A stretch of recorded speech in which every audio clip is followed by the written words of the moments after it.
Welcome back to Beyond the Uniform. I'm Justin Asiri, and each week I interview military veterans about their civilian career. Today's episode number 127 with Forrest Baumhover.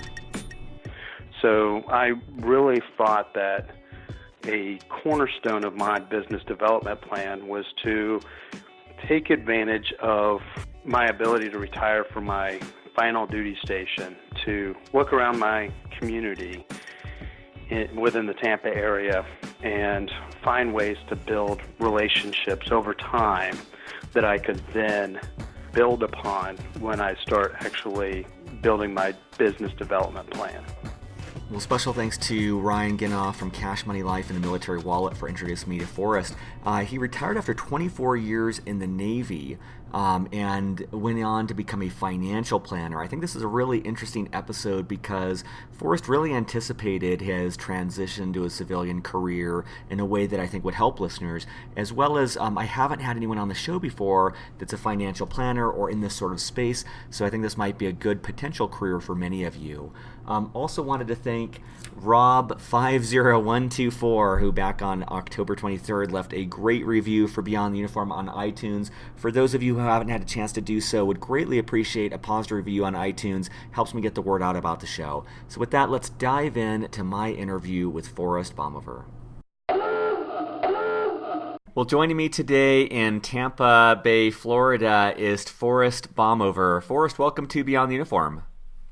Thank you very much. I'm glad to be here. So special thanks to Ryan Guina from Cash Money Life and the Military Wallet. I interviewed him back in episode 61, and I'm embarrassed to say he introduced me to Forrest, and I dropped the ball. The email got lost in my inbox, and fortunately, I just realized that recently, 8 months later, and so excited to have Forrest on the show. He recently retired from the Navy after 24 years of service, first as a hospital corpsman and then as a supply corps officer. While on active duty, he became a certified financial planner and started a fee-only financial planning practice called Westchase Financial Planning. I'm sorry, that's a fee-only financial planning practice, which is Westchase Financial Planning. He also runs the site Military in Transition. And so, Forrest, one of the things I wanted to start with asking you about is, at the time that Ryan introduced us, he had just talked about how you were really proactive while you were on active duty in thinking about your transition and preparing for it. And maybe we can start there. Like, at what point did you start planning for that transition, and how did you go about that? Well, okay. So I knew a couple of things about my transition. I didn't know the timeline, but over the course of my career, I had realized that what I wanted to do when I left the Navy was to become a financial planner. And so about 5 years ago, I sat down and actually wrote out a business plan, and it had three parts. The first part was trying to do research, education, trying to get coursework out of the way and familiarize myself just with the financial planning world. And then the other two parts of my business plan were things that I could put on a shelf until my wife, Tanya, and I realized that we were going to depart the pattern. And at that point, part two would be everything that I could do from a business development perspective while I was still on active duty, and trying to take advantage of a full 2 to 3 year tour at my final duty station to build networks and relationships within my community to really help my business development. And then part three is the normal business development that most financial planners go through. So I put together that business plan, and then I put it on a shelf, and we were fortunate enough to be stationed at U.S. Central Command in Tampa. That was a good career move, and it was also a quality of life move. And once we relocated to Tampa, we quickly realized that that was the end of the road for us. And then we just started working from there, trying to prepare for our transition. How did you know initially? You said that you knew you wanted to go into financial planning. What gave you that kind of spark that would be the career path you wanted to choose? Good question. So probably about 12 years ago, I was stationed on a ship, the USS Cole, and it was during that time it was both the most challenging and the most rewarding tour that I think I've had in the Navy.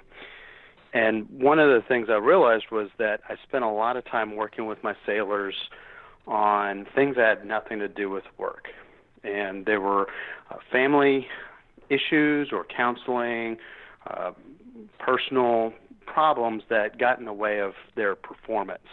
And a large amount of that work and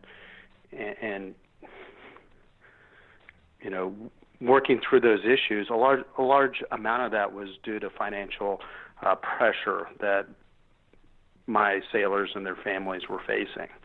So once I was able to take a step back and look at the work that we had done, I realized that I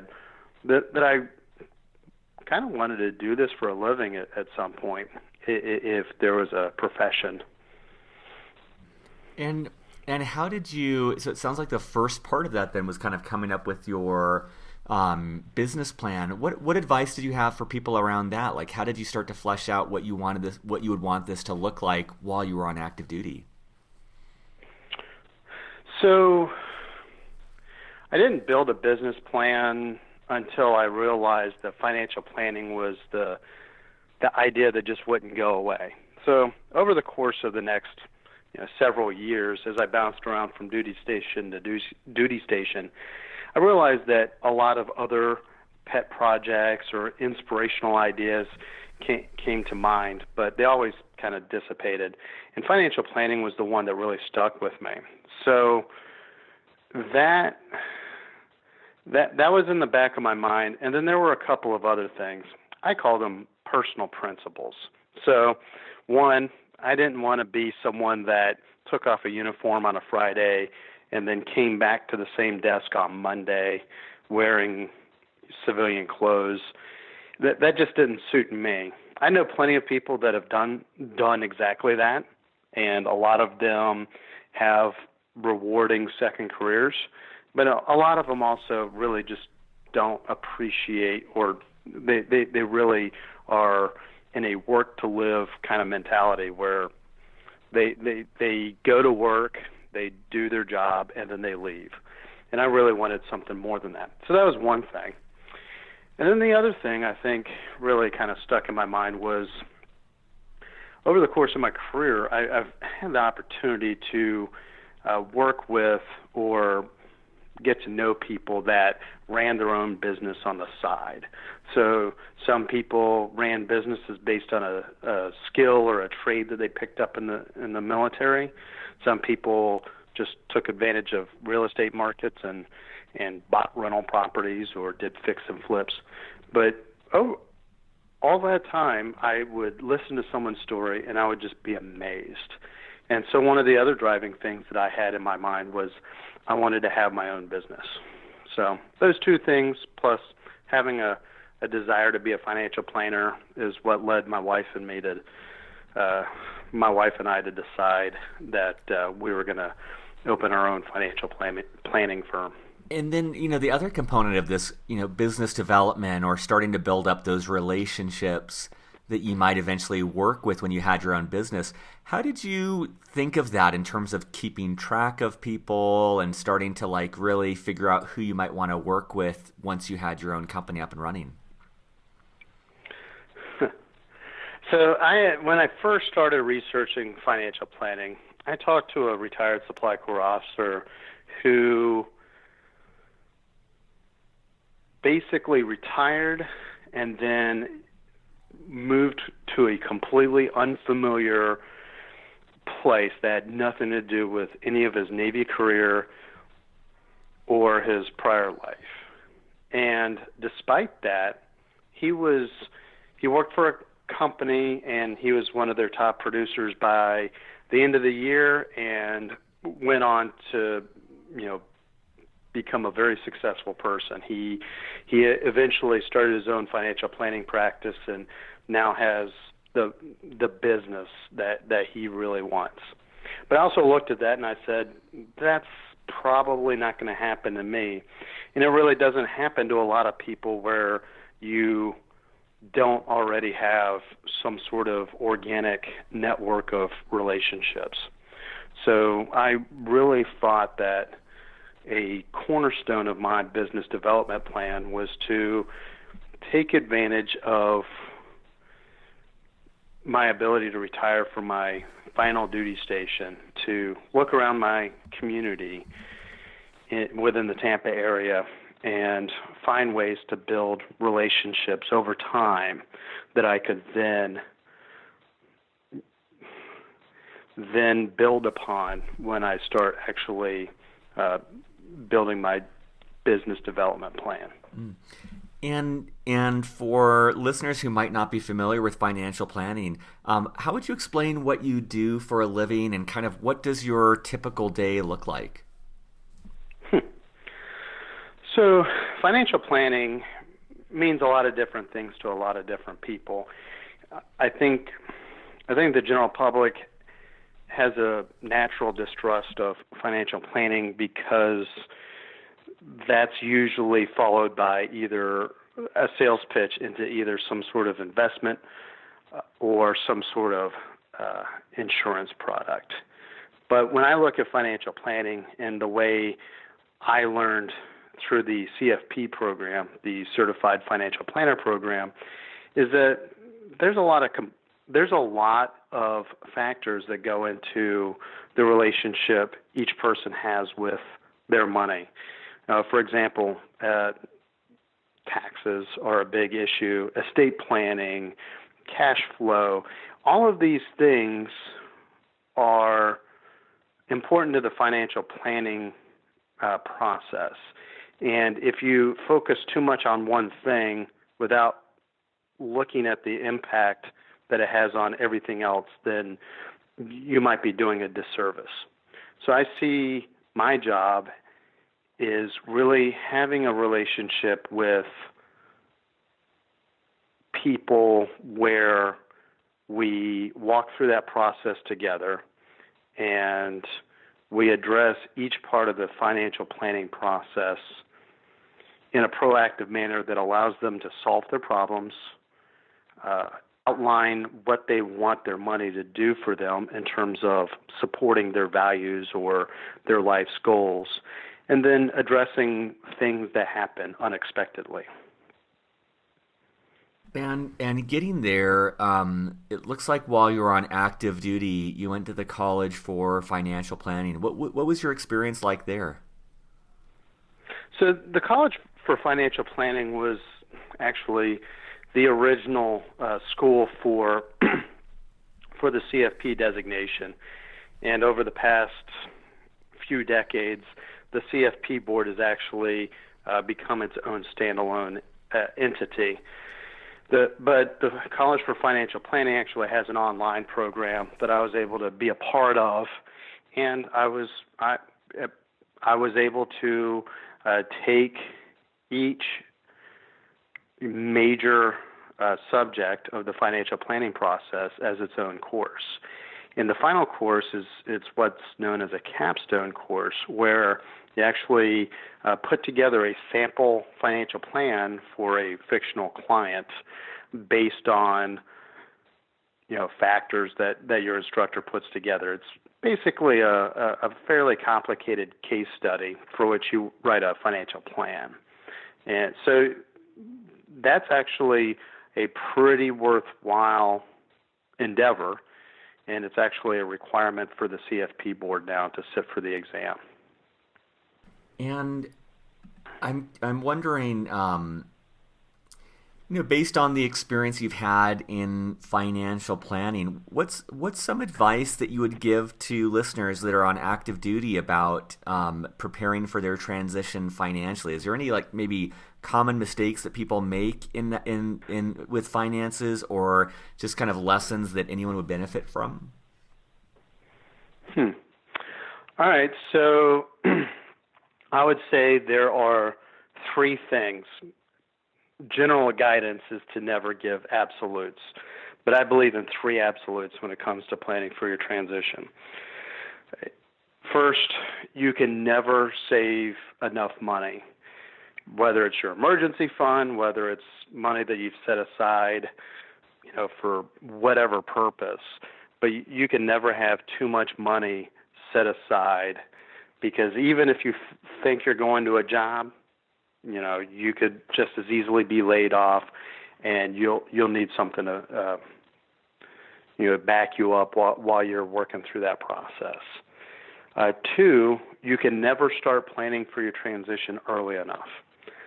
I started planning for my transition about 5 years prior to my retirement, and there were still things that I was kicking myself for because I overlooked them or because I hadn't paid enough attention to them.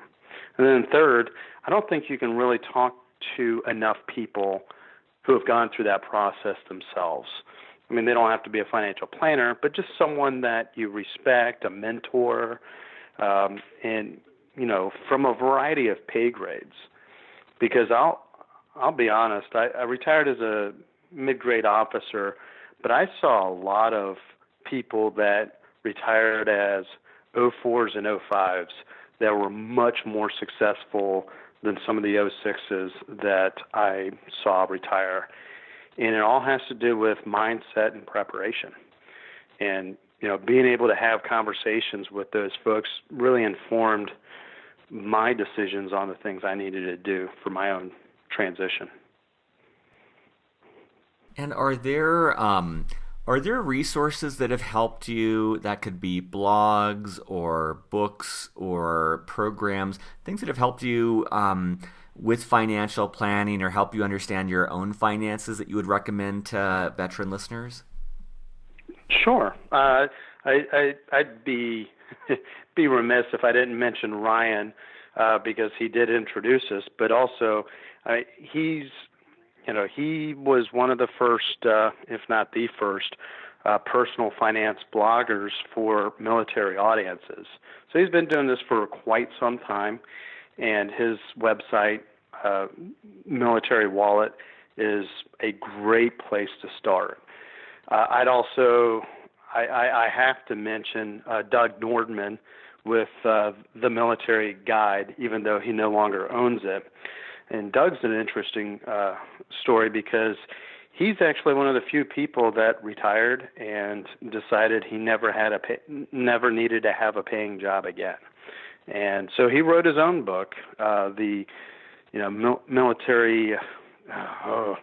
It's the Military Guide for. I interviewed him. I interviewed him for episode number 81. Yeah, and his book is, the Military Guide to Financial Independence and Retirement. And he actually gives away 100% of the royalties towards charities. But he's an incredible story too, because he got out after his 20 years and has basically been retired since then and really prepared financially for that. And I didn't realize he's not operating his site anymore, but he was a great guest to have on the show.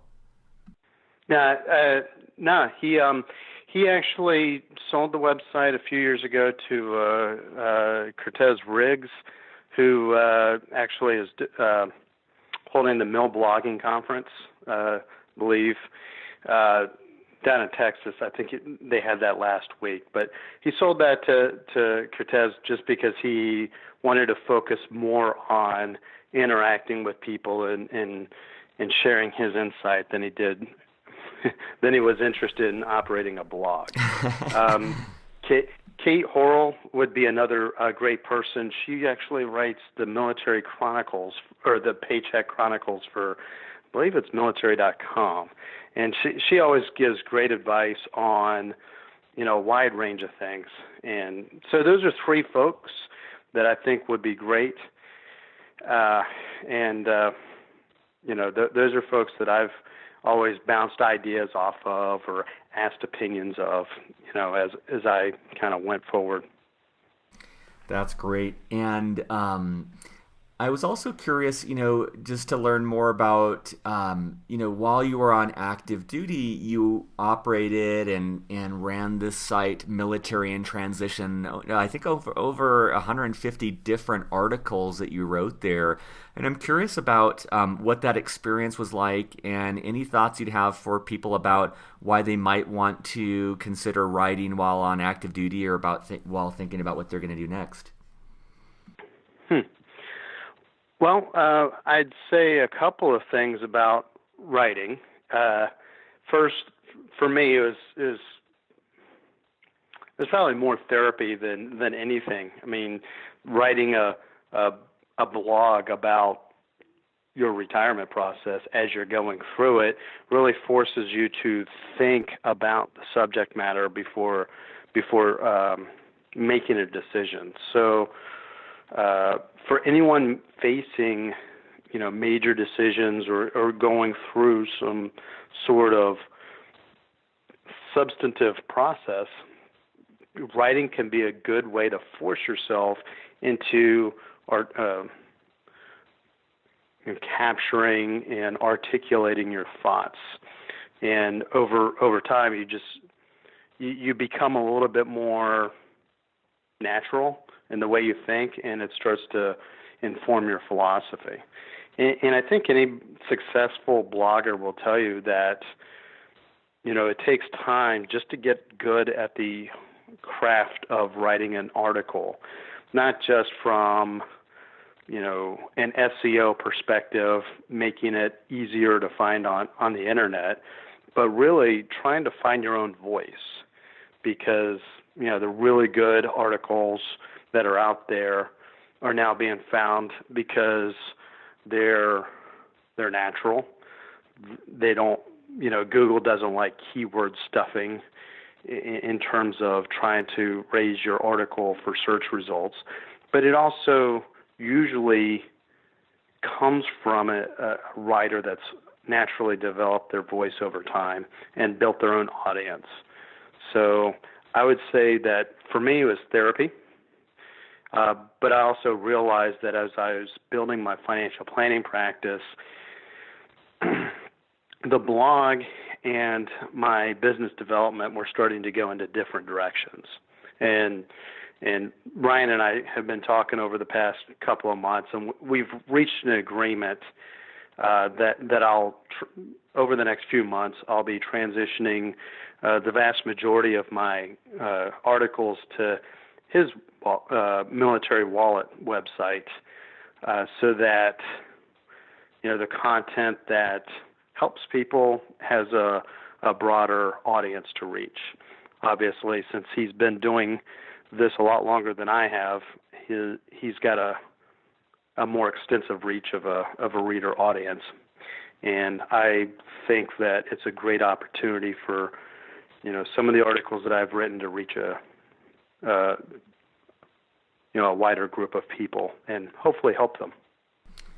That's great. Well, I always like to leave the last question open-ended and just kind of give space for you to share any other lessons learned or kind of final words of wisdom that we didn't cover in the interview. And so knowing that you've got a group of veterans who have transitioned as well as people who are currently on active duty, what other advice would you want to impart to them? I would say that the difference between a successful transition and one that's not so successful is really one that you define yourself. So the sooner you start thinking about what your transition is going to look like, and the sooner you start talking to people about their experiences, and the sooner you start saving money aside for those bumps in the road ahead, I think the happier you will be once you get onto the other side of that retirement date.